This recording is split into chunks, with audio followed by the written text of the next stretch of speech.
What's up guys, and welcome back to the next video of my YouTube series.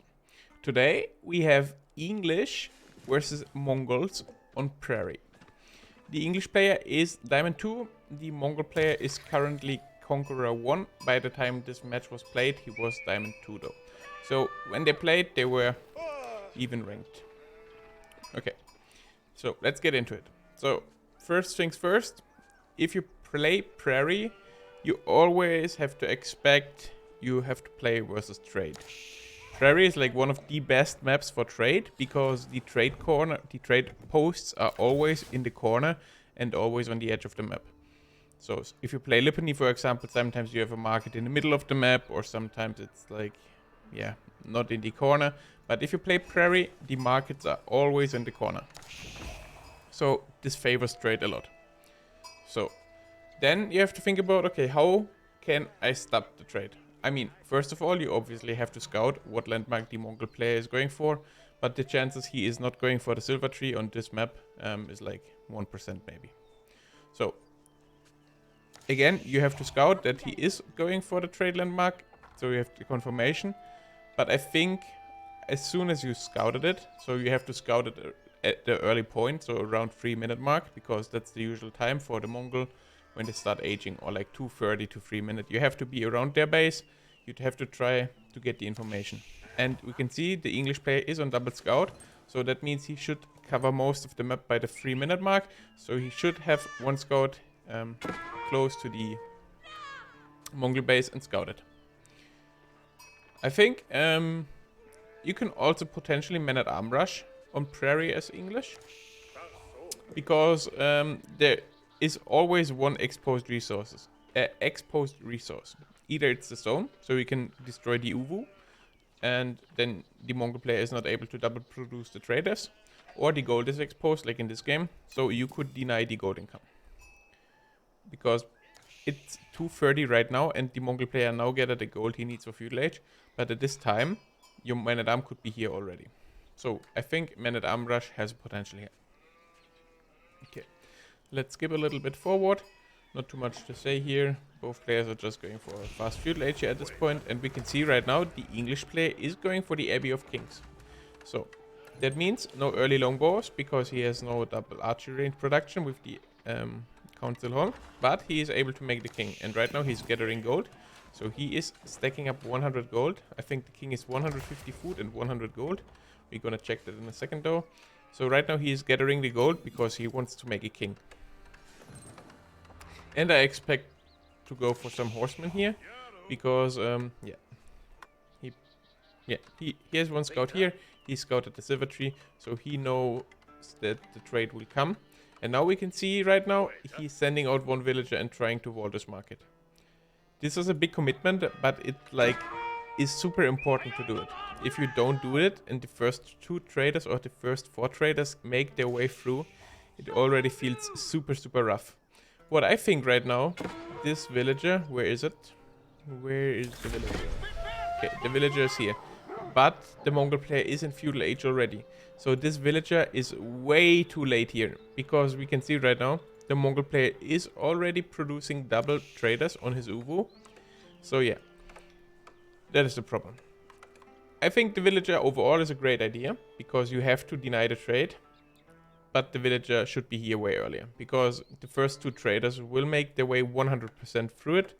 And by the time the villager starts walling here, the traders will see the walls, and yeah, the Mongol player will probably just block it out.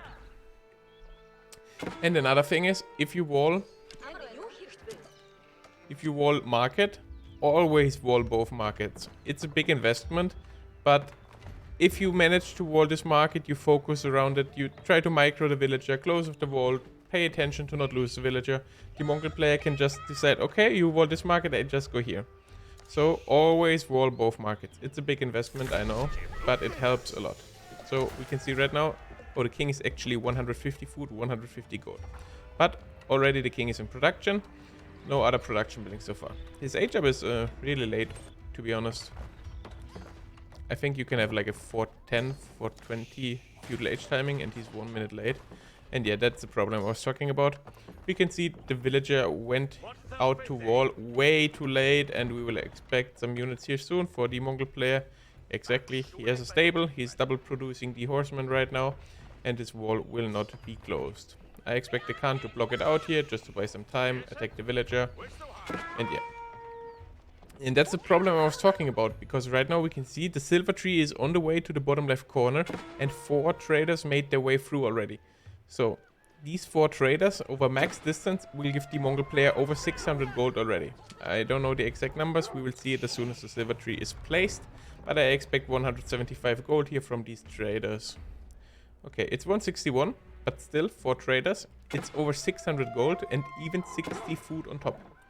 So the English player invested so much here, in the end it didn't work out, he even lost his villager on top of it, and the traders still made their way through. So far, it's looking really bad already for the English player. So, he's making horsemen now himself, because I mean, Prairie is a big map, you kinda have to go for a little bit of cavalry, because yeah, by the time your infantry runs over to the other side of the map, a lot of time is going down the clock. And yeah, we can see it already. We have 650 food and 400 gold for the Mongol player in the bank. So he is about to go castle age in just a minute here, and that is the problem with trade. If you want to go for this, I think it's even worth to send double villager if you want to send them that late, or you just send the villager out earlier. And right now the English player is trying to go for another villager. He has like a king and equal amount of horsemen right now, and his horsemen are healing on top of it, because he has a king, unless he's losing it. But the king should be able to make it home here, and oh, will he make it home? It's gonna be close.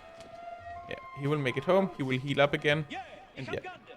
But we can see right now, the Mongol player pushed out the English player. That means right now he can trade for free. And yeah, the HF is coming through. Step redoubt at 7 minutes and 50 seconds. That is a really, really scary timing. Because there are a lot of sheep on Prairie.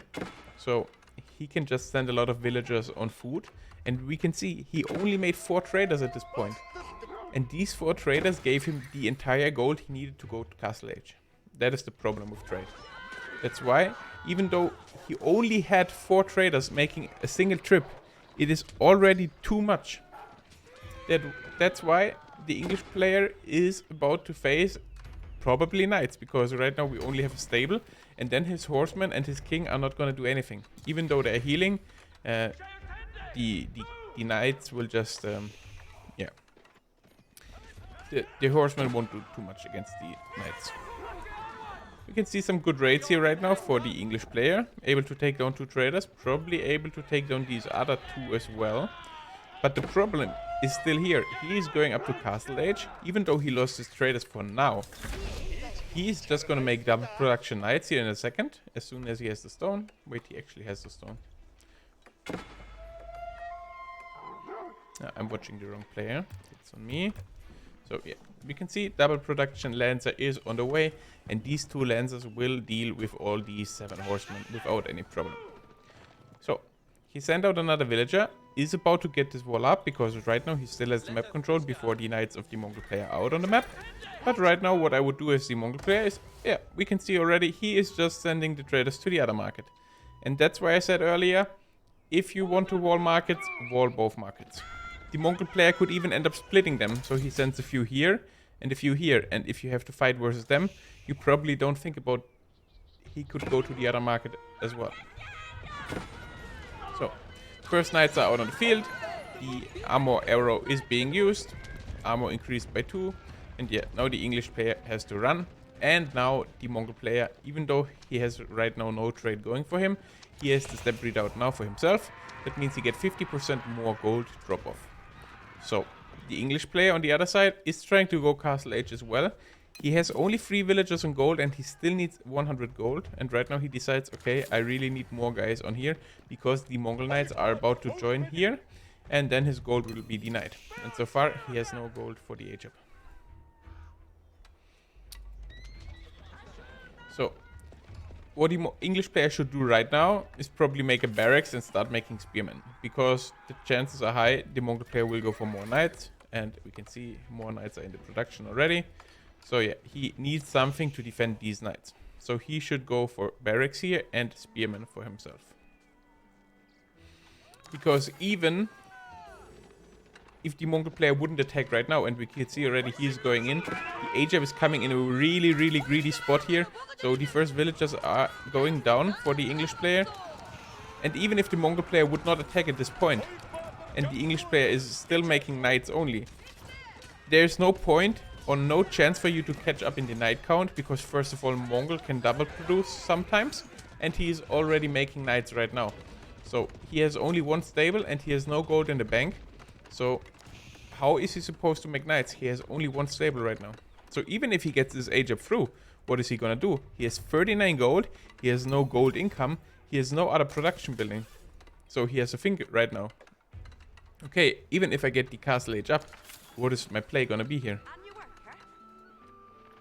And yeah, we can see the knights are just roaming around the map. At this point, the Mongol player probably wants to get a blacksmith going for himself at some point. Get the defensive upgrade, because yeah, diving under double TC fire from the English doesn't feel too good. And finally, we can see the first barracks is coming. But it's way too late. It is way too late. And yeah, this is the problem I was talking about. He walled one market. He's like, okay, I dealt with the trade. But we can see it's already 6 traders again. And they're just going on the other market. And I am not even sure if the English player will ever notice it. Because he thought like, okay, this market is walled. He's not trading right now. I'm fine at this point. I just have to survive. But yeah, the Mongol player is just trading to the other market. The blacksmith is coming through. Another stable is about to get added. And yeah, English is on 2 TC now. Because he went for the King's Palace. But we can already see the Mongol player is up 12 economic count here. Because again, traders are counted as well. And yeah, he killed a few villagers here as well. So, right now English has 3 production buildings. He wants to make crossbows, he wants to make... Okay, he's upgrading his man-at-arms. But if the Mongol player is playing in knights, you don't need men-at-arms. You need spearmen, you need crossbows, and then you have to expect... Okay, if I go spearmen and crossbow, knights, you have to expect your opponent to go for archers, because archer counter spearmen and crossbow. So, I think what the English player should do right now, because right now there are only knights on the field, he should go for crossbow and spearmen, and then he should start adding longbows at some point. Because he has to expect some Mongol archers. But yeah, we can see the military number favored for the Mongol player. Because it's prairie, it's a super wide open map. The English player has to get wood somewhere. So what the Mongol player should do is just roam around the map, try to pick up some villagers. Right now we can see he's doing that already. Gonna kill 1 or 2 villagers here again. And yeah, the problems are just starting to stack up for the English player. Losing villagers across the board. The Mongol player is trading on top of that. And yeah, the economy is also not looking too good. He has a few sheep left, but as soon as these sheep are gone, where is he supposed to get food? He has absolutely no map control right now. The knights are doing a really good job here from the Mongol player, roaming around the map, picking off villagers left and right. So where is he supposed to get food? So right now he has to make a farm transition, but he has no wood for it. And that's where the problems start to begin. He has a TC here, he has the Abbey here. So first of all, your villagers are getting healed if they are injured. And you also have a lot of garrison slots here. So what the English player should do right now, he should send a lot of guys to wood, because he has to get some food. But yeah, he's not reacting, he's losing a lot of villagers again. And also a good tip for you guys, if you play versus knights in early castle age, always go for textiles. It helps you a lot. 25 more HP on each villager makes a big difference. Because if a knight charges on a villager, he needs 1 more hit to kill the villager. But we can see right now, charge and 1 hit and the villager dies. But if you have additional 25 HP on your villagers, the knight needs 2 more hits. So he's gonna charge. By the time he charges, you get the attack notification. And then he has to hit the villagers 2 more times. So you have way more chances to not lose any villagers. And because he has the Abbey here, the villagers will end up healing up again. Because we can see here, Abbey heals nearby units by 6 every second. And yeah, this is the problem right now. He has to make the farm transition. He needs the wood. And we can see already the Mongol player killed 19 villagers. And he is hardcore trading. We had 8 traders, more traders are getting added. And these traders return a lot of resources. You can also see right now the Mongol traders return wood as well. Because if you have, I think it's over 7.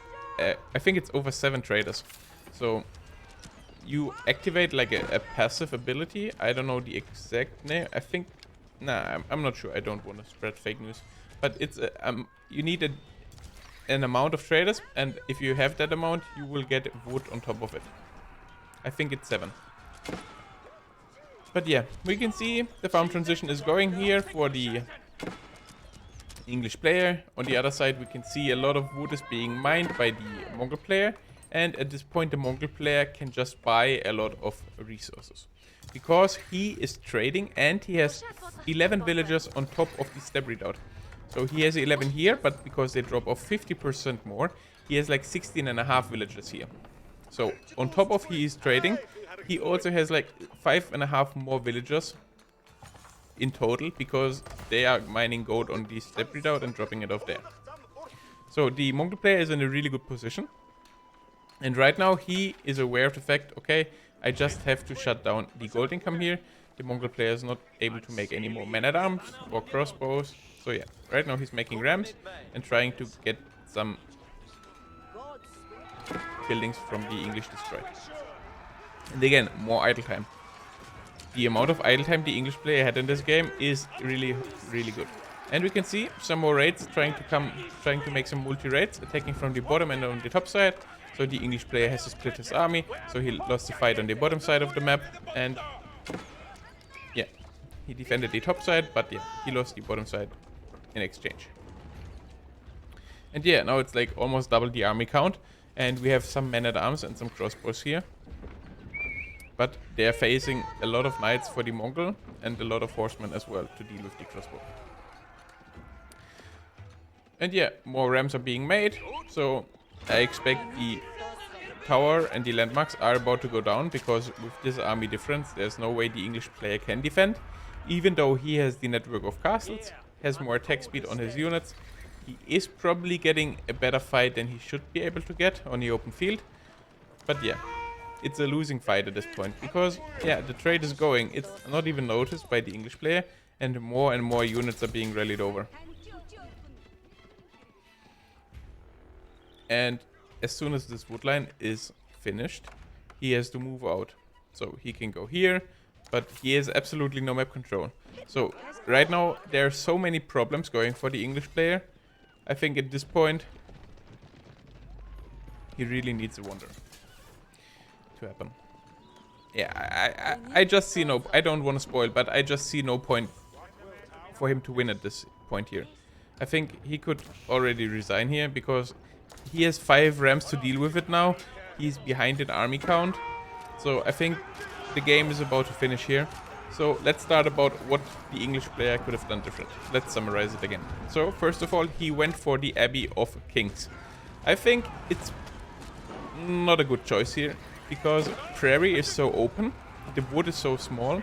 So if you have the longbows, you can start picking off villagers. If you go for a really normal feudal age uptime at around 4 minutes and 10 seconds, you can start making some longbows, you can start making some spearmen, and then you can try to put some early pressure on the Mongol player to force some reaction.